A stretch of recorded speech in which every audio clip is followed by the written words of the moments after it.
menjadi catatan pasti banyak ya gitu. Pasti ada lah catatan dari kita gitu. Selama ini kan juga dari pendapat-pendapat fraksi selalu kita sampaikan rekomendasi-rekomendasi, evaluasi kebijakan juga sudah kita sampaikan. Kemarin ketika HUT DPRD juga kita sudah sampaikan ada beberapa catatan kan gitu. Jadi apa saja yang belum tuntas, contoh misalnya kemiskinan, terus banjir, macet, kemudian permasalahan-permasalahan tentang perempuan dan anak itu kan juga masih banyak yang harus kita perhatikan gitu. Jadi itu sih yang menjadi catatan kami pastinya. Di setiap pidato saya atau penyampaian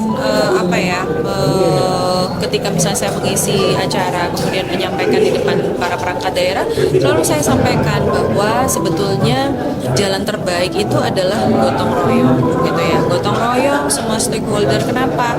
Apalagi sekarang kita sedang efisiensi, banyak sekali anggaran-anggaran yang tadinya kita leluasa, kemudian kita harus sangat berhemat dan berhitung gitu. Jadi saya berharap sebetulnya ego sektoral dari masing-masing perangkat daerah itu harus sudah dihilangkan. Karena kalau misalnya kita nggak menjalin sebuah mekanisme rentang koordinasi, itu akan menjadi sulit dan pasti akan boros juga. Boros energi, boros biaya, boros program gitu. Tetapi sasarannya itu-itu aja. Jadi harapan saya ini segera kita kawinkan banyak hal yang memang bisa bersinergi. Contoh misalnya seperti UHC. UHC itu di dalamnya itu harus ada disnaker. Gunanya untuk apa? Misalnya mendata para pekerja penerima upah sehingga tidak membebani APBD. Diberikan kepada para pemberi kerja, wajib memberikan hak dari para pekerja untuk dibayarin BPJS-nya, kesehatan gitu ya. Ini contoh aja. Dukcapil gunanya untuk apa? Untuk melacak masyarakat kita yang sebenarnya udah meninggal tapi belum lapor.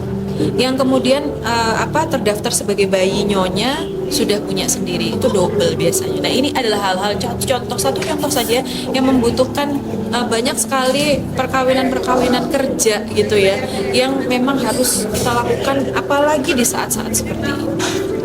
Ke depan efisiensi yang akan dilakukan Dewan seperti apa, Bu?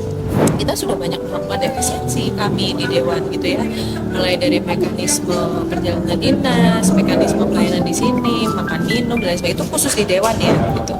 Di tempat-tempat lain, di perangkat daerah lain kami juga sudah menyampaikan untuk efisiensi, dan dari postur-postur anggaran kita sudah melihat ada beberapa efisiensi walaupun mungkin ada beberapa yang masih kita drive lagi ya, namanya evaluasi kan pasti harus perlu dilakukan. BBM sudah efisiensi juga di Dewan? Ya sudah, kita udah melakukan itu sih. Kalau mengenai KPBU itu ya, jadi memang saya waktu itu membesertai Pak Wali, dan seluruh jajaran Komisi B untuk ke Kementerian Keuangan membahas soal pasar besar dengan alternatif exit yaitu KPBU. Seperti disampaikan Pak Wali, tetapi tentu saja ini tidak serta-merta celing selesai gitu, tetapi harus ada banyak kajian dan analisa, apalagi situasinya mungkin tidak sederhana gitu, sehingga pastinya nggak mungkin langsung akan terselesaikan, pasti akan butuh waktu, tapi saya ingin ini komprehensif penyelesaiannya.